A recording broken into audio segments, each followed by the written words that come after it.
Hello there. This video is one of a series I'm doing on taking better pictures of people, perfect portraits if you like. And in this video I want to talk about some of the technical aspects that factor into taking better pictures of people.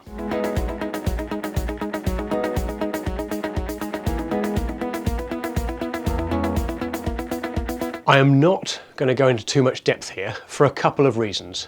The first reason is that all the basic technical fundamentals of photography I've covered in a lengthy series of videos, and I've also covered all the basic things you ever need to know about lighting in another series of videos, all of which are on my YouTube channel. So for the technical aspect of things, you're better off working your way through those, then coming back here and starting again.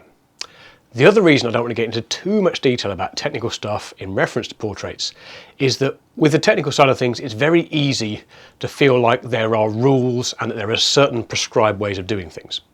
Now, this simply isn't the case. A portrait can be a huge, almost infinite variety of different approaches and different ways of creating a certain image. Yes, there are, as we will see, guidelines and there are conventions and there are some kind of inescapable physics in places regarding things like how certain lenses will look and how certain types of light will look, but they are no more rules than they are simply suggested ways of working and conventions that people have got used to. So you can choose to either play along with those conventions or deliberately defy those conventions. Hence why I don't want to get too caught up in things and go into too much detail. So, having said all that, let's talk about some of the technical bits that go into making a good portrait. So the first technical thing I want to talk about is light. Now, stating the obvious, with no light at all you'd have no photography, even with incredibly sensitive digital cameras we have nowadays. But how you use light will have a massive effect on how your images look. Now, again, to reiterate, if you want to learn more about lighting, I've got an entire series of, I think it's nearly 20 videos that cover all the basics you will need to know about lighting. So if this is something you're interested in, go back, work your way through those, and then come back and start to work on your portraiture.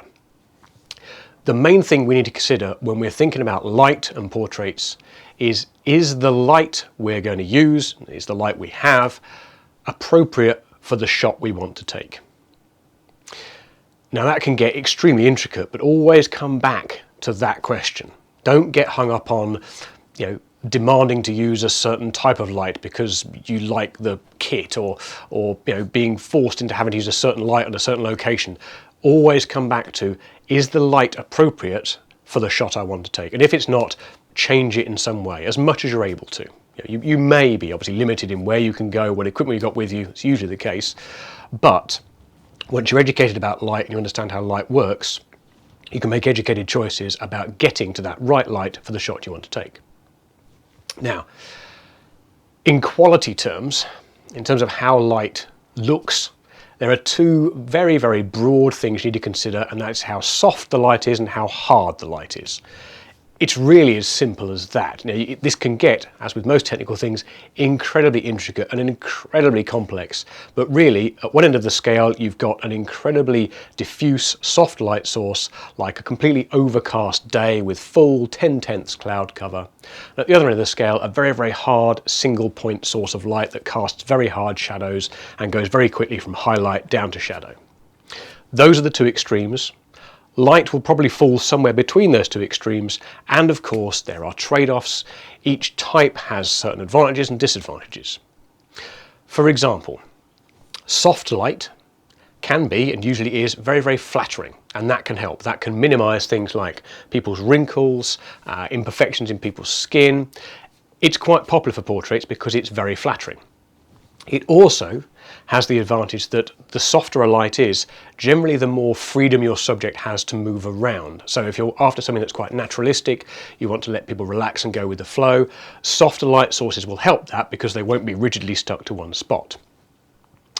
The drawback to soft light, if there is one really, is that it can also, of course, look a bit boring and flat because you don't have as much contrast, you haven't got inherently as much sort of drama in the light, and because most light sources start out quite small, like this flash gun, in order to become soft, they have to be diffused, altered in some way. You end up having to add softboxes or bouncing them or reflecting them in some way, and that can eat up power. It can make your set bigger and you've got more and more equipment to think about. Because the secret to how soft a light source is how large that light source is in relation to your subject. Don't get caught up, I go into this in much more detail in the lighting videos, don't get caught up by thinking that you must always have a specific light modifier, a certain softbox, a certain octabank in order to create a certain look. The truth is, how large the light source is in relation to your subject is what will define how soft or how hard it is. So this, carefully modified, can give you a very, very soft light indeed, even though it's a very small, inherently hard light source. So moving on to hard light sources. Now, obviously, these will probably have much deeper shadows, although they might be reflected to lift them a little bit, but the gradation between highlight and shadow will be much sharper. That means they tend to be more dramatic. You tend to get more mood and drama in harder lit shots. The big drawback, however, is of course they're very, very unflattering. They will show up lots and lots of flaws. They'll show up the texture of things, particularly someone's skin, and that might not be ideal. The other big drawback with hard light sources is that if you're lighting something very precisely with hard sources whereby a movement of even a few inches will change where the shadows fall quite seriously, that can limit your subject somewhat. If your subject is having to stay in a very, very precise spot so the lighting doesn't alter for them, that can make them very stiff and very, very tense. Now, as we've talked about directing subjects, if that's a professional model or perhaps a celebrity or something, they might be used to that kind of thing and they'll put up with it. But if it's somebody who's nervous and anxious on camera and you're forcing them to stay in one very constricted spot because the light has to be perfect and they can't move an inch, you might be making a rod for your back there and ruining that essential collaboration between you and the subject. So really, all you need to remember is soft light is very flattering and it can give your subject more freedom to move, but it can ultimately be quite boring and quite flat sometimes. And hard light is often inherently more dramatic, but it's not very flattering and shows up lots of flaws, and often means your subject can be quite constricted in where they can move. Now, as I keep stressing, there aren't rules, there are simply guidelines and conventions. Soft light obviously is very flattering. It tends to be used for more flattering purposes, for things like beauty shots, to make somebody's skin look good. And hard light can be used often to increase drama and exaggerate texture in things. But that doesn't mean you can't use, say, a hard light to photograph a body shot and to show shape, or use soft light on something that's more textured to sort of minimize the texture a little bit. Don't forget, once you understand what these things do, it's up to you then how you use them. You don't have to follow the rules and follow the guidelines. Now, in a similar way, the direction that a light is falling on your subject will make a big difference. Now, naturally, our eyes and our minds are used to seeing light coming from above because that's where the sun is, and of course in many indoor situations lights are often up in the ceiling. Our minds, our concept of how people should look is slightly governed by that. So if you want your subject to be lit naturally, you probably want to light them from above, but, and this is important, don't overdo it, because if you bring a light too much over the top, what will happen is you'll just end up with very strong shadows under the eyes unless you lift that with a reflector or possibly a second light source. The most natural look is to be not dissimilar to how I'm lit at the moment, which is where I've got a light that is slightly higher than me and slightly off to one side, because what that's doing is it's also giving me a bit of depth in that there is some gradation from highlight through to shadow, so you can see that my head is a three-dimensional object rather than just a flat plane. The opposite, of course, to having a light from above is having light from below. And as you can see, this kind of proves the point about how natural light from above looks, because light from below looks very unconventional. Now obviously, this is exactly what I mean about conventions. Just because this looks unflattering and a bit wrong, doesn't mean you can't use it to create exactly that effect. And lighting from the side will allow you to create the illusion of 3 dimensions in, of course, your otherwise 2-dimensional photograph. Along with the direction of light, the colour of light can also have an effect. Now, again, we're here in the territory of conventions and generally accepted ways of behaving which you do not have to follow. Warmer lights, yellows, oranges, tend to be associated with, similarly, warmer things. They make us feel more relaxed, they're warmer, more intimate, so that might be the mood you're trying to create. Likewise, at the other end of the scale, bluer tones, cooler tones feel less emotional, more detached, more clinical. Okay? That's just two ends of the spectrum. You can, of course, add in all sorts of other colours, greens, purples, reds, whatever you may wish. But bear in mind that the colour can definitely have an effect on the shot, and that there are, of course, accepted ways of things looking that make people feel a certain way. So that was a real whistle-stop tour through lighting. Now, I don't believe in the idea of lighting for portrait, lighting for still life, lighting for whatever specific subject. I believe that once you understand the language of light and how it works, you can hypothetically light anything. Yes, there are some specifics around some certain specific genres. If you are an incredibly dedicated still life photographer and you're forever photographing reflective objects, I admit there are some specifics to something like that that are beyond just the general language of light. But ultimately, don't get too hung up on this technical aspect, because as I've said lots of times already in these videos, what matters in taking a good portrait is your connection with the subject in front of you and that collaboration, that performance. If you're getting too caught up in your lighting and the technical side of things, that will probably erode. That connection won't be as strong. Okay, so go and learn about lighting. Again, go and look at all the free videos I've got, get your head around it, understand the concepts, choose the right lighting for the shot you want, and then stop worrying about it. So in the same vein, there are a few other little technical things I want to talk about that will contribute to taking a good portrait, but as always, don't get too caught up on them. It's all about that connection.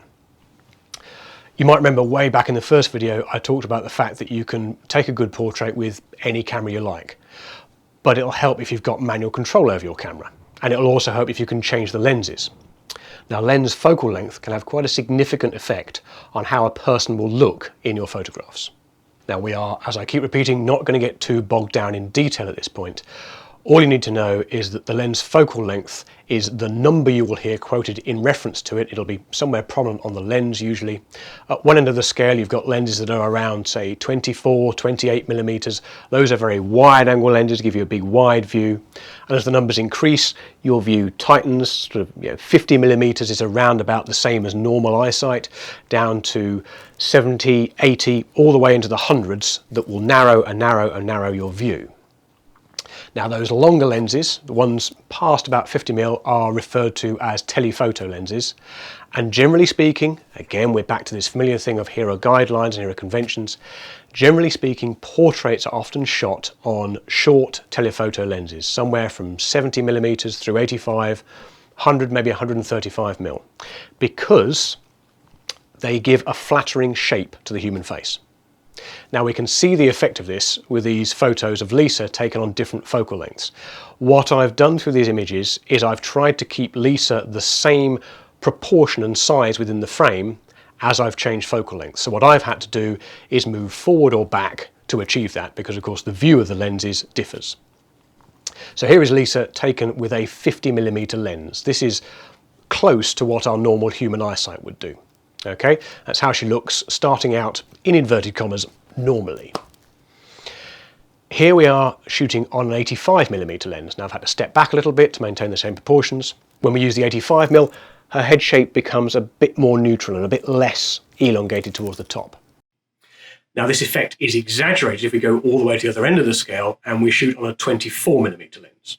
Now we can see a lot of what's called wide angle distortion. We can see her head tapering to really quite extreme levels. Now, of course, this isn't very flattering. But to reiterate the point I've made so many times now, just because the guideline is to shoot with a short telephoto like an 85mm because it's flattering, doesn't mean you can't take a really effective, very impressive shot with a wide angle lens. It's just a case of choosing what you want and knowing the effect you're going to get and hoping your subject is on board with that, because it's not very flattering.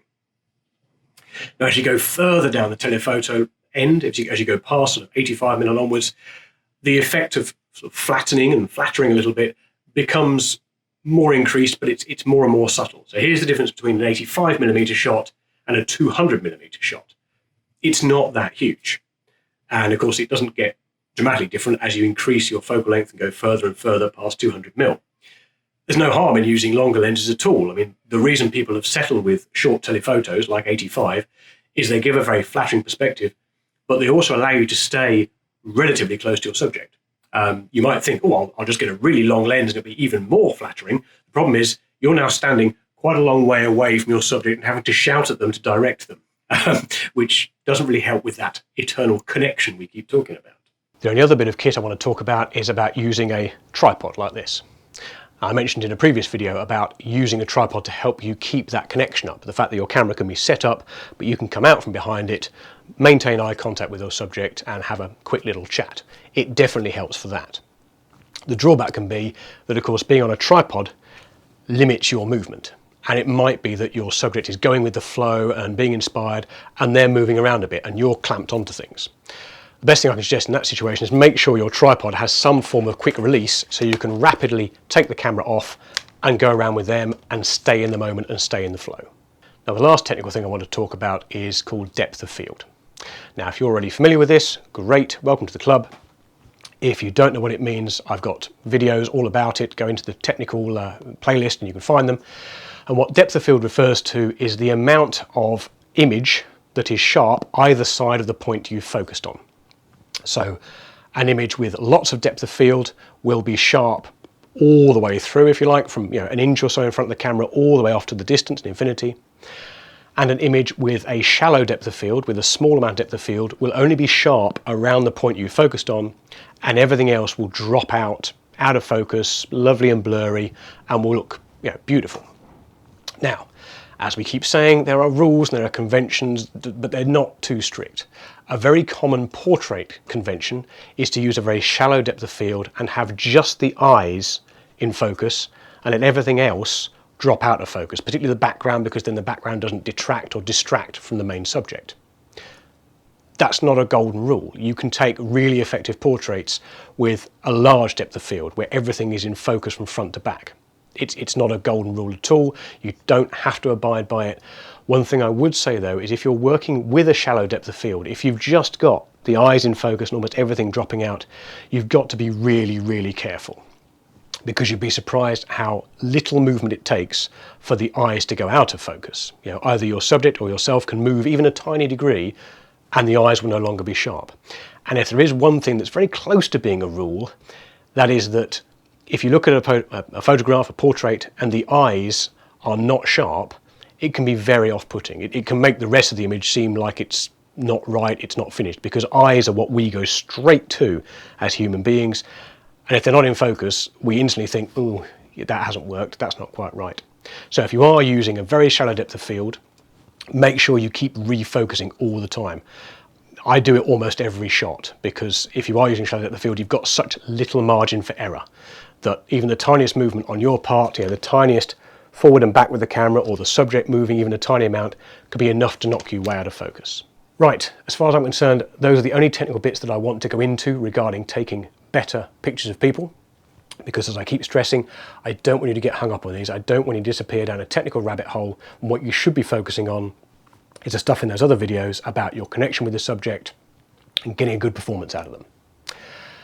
So, next video we're going to wrap everything up, talk about ideas and how you can move things onwards, and what for me have been some of the best portrait shoots I've ever worked on. This is YouTube, of course, so you know what to do. Hit like if you like it, subscribe, notifications. If you've got any questions, stick them in the comments below and I'll do my very best to answer them. And I look forward to seeing you soon.